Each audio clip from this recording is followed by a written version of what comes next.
কেউ একটা মিডিয়া কেন বলতেছে না 1971-এর মহান মুক্তিযুদ্ধের পর 72 থেকে 75 বাংলাদেশে যেই পরিমাণ মব সন্ত্রাস হয়েছে, যেই পরিমাণ কেওয়াস হয়েছে, ইতিহাসে তা আর হয় নাই। তার সাথে জড়িত ছিল কারা?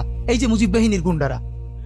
আমার বাবা, আমার মা বলেছে মুক্তিযুদ্ধের পরে যে অস্ত্রগুলো জমা দেয়া হয় নাই, সেই জমা না দেয়া অস্ত্র থেকে প্রত্যেকটা বাড়িতে বাড়িতে ছিনতাই, রাহাজানি। আমার মায়ের আজকে এই কথাটা বলি, আমার মা বলতেছেন আমার নানা একজন সম্ভ্রান্ত আলেম, তিনি যেখানে থাকতেন মুক্তি বাহিনী এবং পাকিস্তান বাহিনী কেউই তাকে কখনো আক্রমণ করেন নাই তার সম্মানে।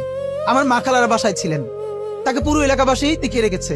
বাট মুক্তিযুদ্ধের পরে আমার মা বলেছে, তখন তার বয়স 16, আমার মা, আমার খালা এবং এলাকার অনেক মেয়েদেরকে, যাদের চেহারা একটু ভালো ছিল, তাদের গায়ে কালি মেখে তারপরে অনেক সময় মাটির নিচে বাংকার বানিয়ে বা বিভিন্ন জায়গায় রাখা হতো তাদের সম্ভ্রম রক্ষা করবার জন্য। এই মুজিব বাহিনীর গুন্ডারা সেগুলো করেছে না? এমন কোন চিন্তা নেই। ব্যারিস্টার ফুয়াদ ভাই সেদিনকে বলেছেন তার বাবা সে অসংখ্য সালিশ করেছে তাদের এলাকায়, যে এই গুন্ডাগুলো মুক্তিযুদ্ধের পর বিভিন্ন জায়গায় ছিনতাই করতো, তারপরে এলাকাবাসী আইনে গাছের সাথে বাইধে রাখতো, এরপর এলাকার মুরব্বীরা আবার সব উদ্ধার কইরা মানুষের কাছে কাছে দিয়ে আসতো।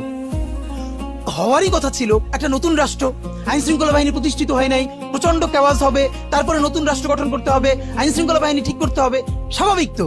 তাহলে মুক্তিযুদ্ধের পরের কেওয়াজ যদি আপনার কাছে মব না হয়, তাহলে এরকম তুমুল গণহত্যার পরে যখন গৃহযুদ্ধ হয়ে যাওয়ার কথা সেইটা হয় নাই, বরং এখনো এখানে এস আলম